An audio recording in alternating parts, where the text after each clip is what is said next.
Hi everybody, it's Julie and it's time for Hello Monday. In the studio today, I'm making this gorgeous butterfly hello card and I'm working with Mr. Huey's Color Mists, which I absolutely adore. But if you're a control freak, it might be a little unsettling for you to kind of let go of some of that control, but I'm always willing to give it up for Mr. Huey. So the first thing I need to do is die cut a shape, and I'm going to use this butterfly die by Savvy Stamps. I love it because it's bold and it has a really fun kind of personality to it.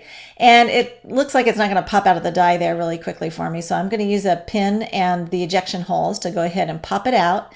And then I can take my stylus and pop out the rest of those chads. And I'm actually going to save that white panel I cut it from for a future project. So that's the cool thing about this particular technique.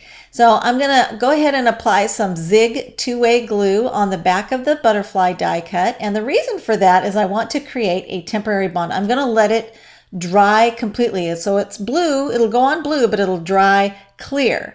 And once it's completely dry, it'll be nice and tacky, and I can test it there with my finger, make sure it's not wet and it's not super sticky. It's just enough to tack that butterfly down temporarily. So I'm going to allow my butterfly to kind of bleed off the edges of my panel here. I'm just kind of deciding exactly where I want him to be. And then I can go ahead and stick him in a box so that if I get messy, I'm not getting the Mr. Huey's everywhere. And I'm working with two different colors.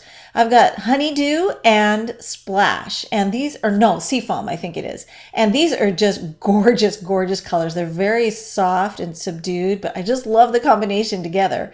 And I'm gonna spritz from a little bit higher up, and you do want to pump with confidence. Don't wimp out there on the pumping because you want to get an actual spritz of color and not just blobs. So to avoid the blobs as much as possible, sprinkle or spritz with commitment. So I do have a couple of blobs there, and that's okay. And that's one of those things I meant by, control. You kind of have to be willing to allow a little bit of unpredictability when you're working with this stuff. But I love the look, and I'm willing to put up with that for the end results.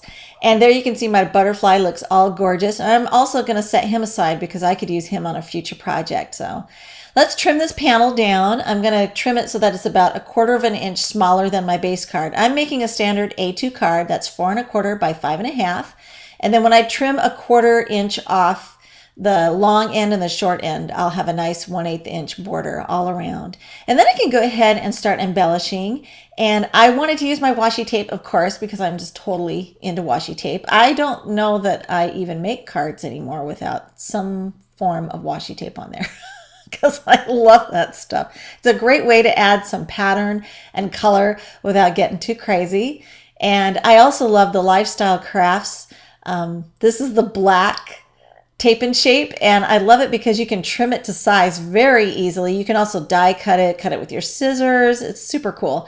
And then I'm going to use an X-Acto knife to get in between there and separate the tape from the liner sheet because it is kind of a tricky thing to get apart there. And I found the X-Acto knife works for me, but there may be other methods of getting it apart.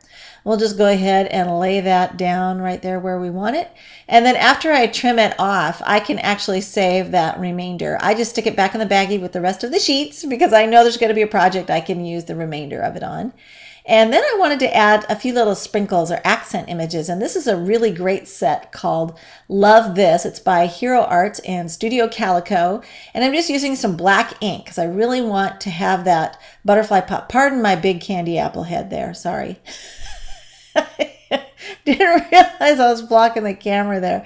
I'm also adding some detail lines. This is kind of one of those things I like to do when I want to make it look like there's more layers than there really are without adding more bulk to the card. And then we're going to pop this panel up. So I'm adding some foam dots, and I'm just going to remove the liner paper from the one in the middle. And this will let me tack it down onto my base card, which I already have ready to go here. This is a top folding card. And like I said, it's an A2, 4 1/4 by 5 1/2. So I can tack this down and make sure it's all nice and straight with that little foam dot.